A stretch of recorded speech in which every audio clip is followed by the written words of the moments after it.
Hello, আসসালামু আলাইকুম। ভালো আছেন? আপনি কি হেঁটে আসলেন? আপনার ছেলে কোথায়? আসসালামু আলাইকুম, ভালো আছেন?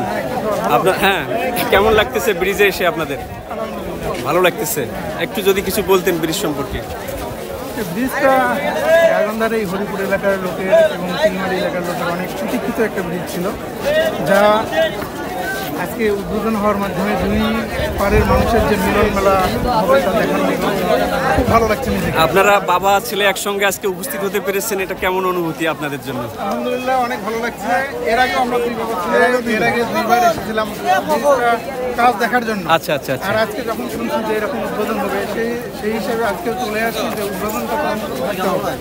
আর গাইবান্ধা থেকে পায়ে হেঁটে প্রায় 30 কিলোমিটার পর পায়ে হেঁটে এখানে এসে সবার সঙ্গে উপস্থিত হতে পেরেছি এবং সবার সঙ্গে মিলিত হতে পেরেছি, খুব ভালো লাগছে। অসংখ্য ধন্যবাদ আপনাদেরকে। তাকে সঙ্গ দিতে পারি। অবশ্যই আপনাদের দীর্ঘায়ু কামনা করছি।